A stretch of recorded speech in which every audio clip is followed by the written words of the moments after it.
ઓમ નમો નારાયણ. હું અરુણાબેન પી ગોસ્વામી સુરતથી તમારું સ્વાગત કરું છું અરુસ કિચનમાં. તો આજે આપણે બનાવશું કઢી ચણા. તો એના હારું આપણે આ ચણા લીધા છે પલાળેલા, અડધો કપ જેટલા એમ. તો સાંજે આપણે પલાળી દઈએ. નોર્મલ પાણીમાં તમે પલાળો તો એકદમ સરસ પલાળી જાય એમ. તો આપણે ચણા લીધા છે અને કઢી બનાવવા માટે આપણે ચણાનો લોટ લીધો છે અને એક છાશ. તો અડધો કપથી થોડોક ઓછો એટલો ચણાનો લોટ લીધો અને આ આપણે છાશ લીધી છે 2 થી 3 કપ જેટલી એમ. તો જરૂર પડે તો બીજું પાણી આપણે નાખી શકીએ. લીલા ધાણા લીધા છે થોડાક અને લીમડો વઘાર માટે. થોડીક આપણે લીધી છે કસૂરી મેથી અને થોડાક આપણે લીધા છે આખા ધાણા. અને વઘાર માટે આપણે લાલ મરચાં 2 આ રીતે ટુકડા કરીને લીધા છે. લીલું મરચું 1 લીધું, થોડોક આદુનો ટુકડો અને 5 થી 6 કળી લસણ. નોર્મલ આપણે મસાલા જોહે કે મીઠું મરચું હળદર આ બધું એમ, ધાણા જીરું હિંગ રાઈ જીરું આ બધું, અને તેલ જોહે ને પાણી જોહે. બસ આટલી જ વસ્તુ આપણે જરૂર પડશે. તો પહેલાં આપણે ચણા છે એને બાફવાના છે. તો આને આપણે કુકરમાં લઈ લેવું ને આમાં પાણી નાખી દેવું થોડુંક. પલળેલા છે એટલે પાણી બહુ વધારે ના પીએ એટલે થોડુંક જ પાણી નાખવાનું. મીઠું નાખી દેવું આપણે એટલે આમાં ચડી જાય મીઠું, બધું ખારા થઈ જાય થોડાક એમ. અને આપણે કુકર ઉપર મૂકી દેવું ગેસ ઉપર. ગેસ ચાલુ કરી દેવું અને કુકરનું ઢાંકણું બંધ કરી દેવું. તો આને આપણે બફાવા દેવું. તો આને 2 થી 3 વિસલ જેવું થવા દેવું એટલે પલળેલા છે એટલે ફટાફટ એકદમ ફટાફટ બફાઈ જાય એમ. તો એ બફાય ત્યાં સુધીમાં બીજા મસાલાની તૈયારી કરી લેવું આપણે. તો આ એક ખાંડણી લીધી છે એમાં આપણે નાખી દેવું આ મરચું,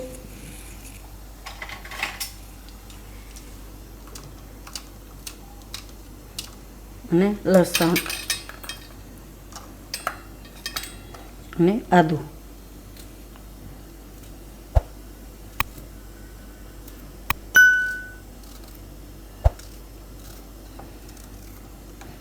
અને આમાં આપણે આ ધાણા આખા, થોડુંક આખું જીરું.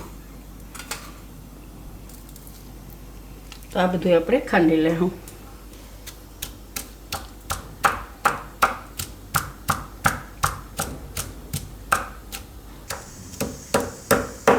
તો આને આપણે ઝીણું ઝીણું આ રીતે વાટી લીધું છે. મસ્ત સુગંધ આવે છે ધાણા ને જીરું ને લસણ ને. આ રીતનો મસાલો જોઈએ આપણે. તો આને અત્યારે સાઈડમાં રાખી દેવું અને કુકરનો આપણે ગેસ બંધ કરી દીધો. તો ત્યાં સુધીમાં આપણે કઢીની તૈયારી કરી લેવું. તો આમાં આપણે લઈ લેવું લોટ ચણાનો. થોડીક એમાં હળદર નાખશું, થોડુંક ધાણા જીરું,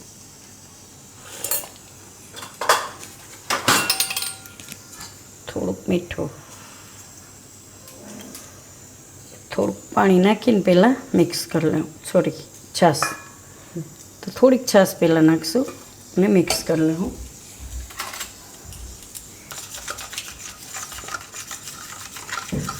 આ રીતે થોડીક છાશ નાખીને મિક્સ કરી લે ને એટલે ગાંઠા ના પડે. ને લોટ ચારીને લેવાનો હંમેશા. ચાર્યા વગરનો લોટ લઈને તો ગાંઠા પડે. આ રીતે ચારેલો લોટ હશે ને તો એકદમ સરસ મિક્સ થઈ જાય. આ રીતે થોડીક વાર ફેરવીએ ને એટલે તમે ચમચી લઈને ફેરવી શકો. હવે આપણે બીજી છાશ નાખીશું.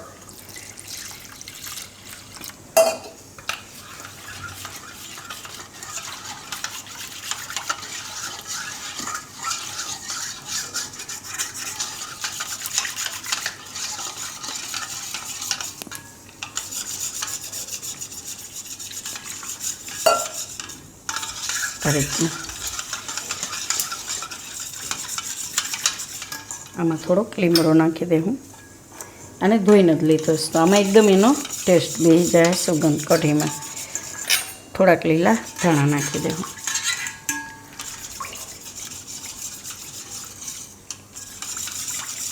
તો આને સાઈડમાં રાખી દેવું.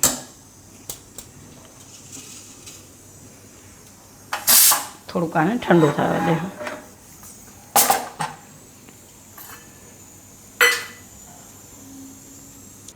તો આપણે કુકર ઠંડુ થાય ત્યાં સુધીમાં તેલ ગરમ મૂકી દઈએ. તો આપણે કઢાઈ લીધીશ, ગેસ ચાલુ કરશું આમાં તેલ નાખીશું વઘાર માટે ચણાના.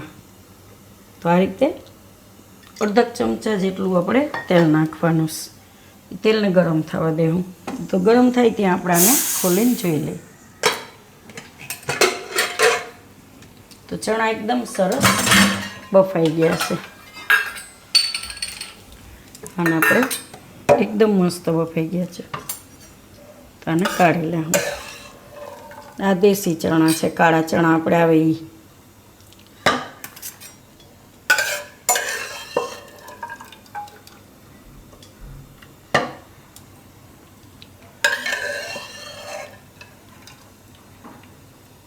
પલળી ગયા હોય ને સરસ એટલે બફાતા વાર ન લાગે. 2 થી 3 વિસલ મારો એટલે એકદમ સરસ બફાઈ જાય.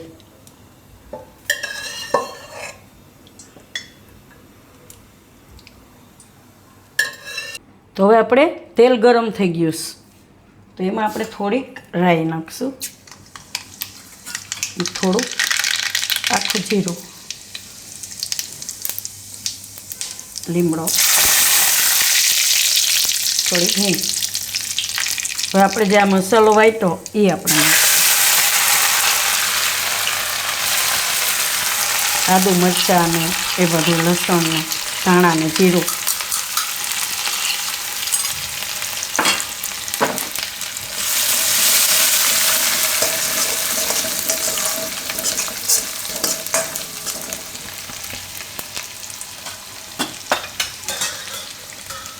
થોડીક હળદર કઢીમાં નાખીએ એટલે આમાં થોડીક ઓછી, થોડુંક ધાણા જીરું, થોડુંક મીઠું, બહુ ઓછું, લીલા ધાણા.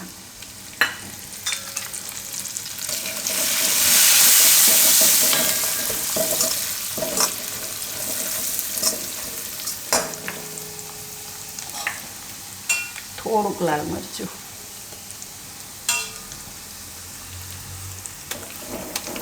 અને ચણા બાફેલા.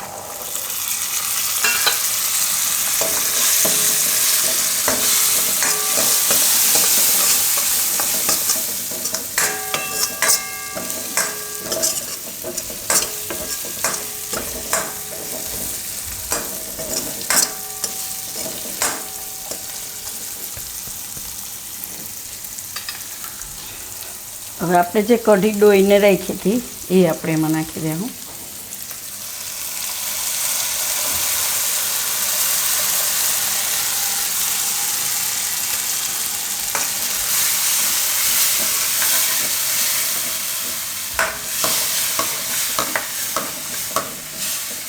હવે આપણે જે બીજી વધારાની છાશ હતી એ નાખી દેવું આમાં.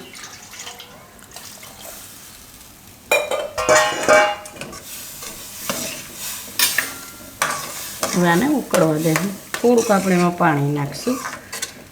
છાશ ખાટી હોય તો બેલેન્સ થઈ જાય એમ.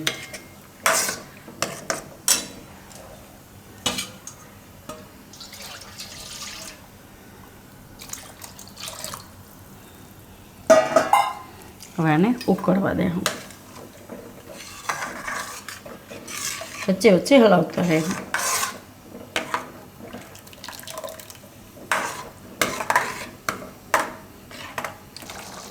તો કઢી આપણે પકાવી લીધી આ રીતની. તો અંદર ધૂકી પડે એવી એમ. આ રીતની ધૂકી પડવા માંડે ત્યાં સુધી પકાવવાની. તો એને આપણે ઉતારી લેવું નીચે અને બીજો વઘાર કરી લેવું. તો આપણે વઘાર્યું લીધું. આમાં આપણે તેલ નાખીશું. તો તમે ઘીનોય વઘાર કરી શકો અને તેલનોય કરી શકો એમ, જે તમારે કરવો હોય. ઉપરથી બીજો વઘાર. તો આને થોડુંક ગરમ થવા દે હું તેલને.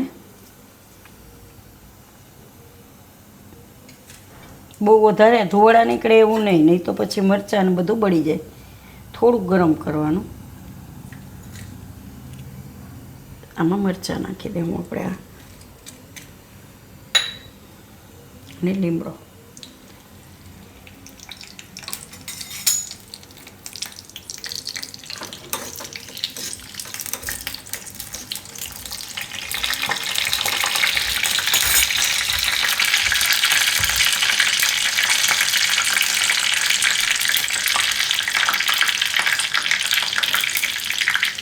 બસ આ રીતે થોડુંક લાલ મરચાં થોડાક ઓલા થઈ જાય ને ત્યાં સુધી જેમ થોડીક હિંગ ઉપરથી નાખશું અને આ વઘાર આપણે કઢી ઉપર નાખી દઈશું.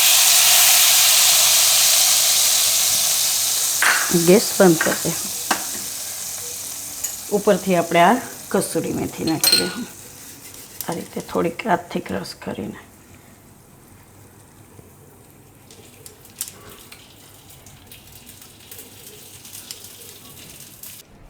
તો આને મિક્સ કરી લઉં વઘારામાં. મેથી ને બધું કસૂરી મેથી થોડીક ઉપરથી નાખીને એટલે મસ્ત ટેસ્ટ આવશે આમાં એમ. તો આને હવે કાઢી લઉં આપણે વાટકામાં.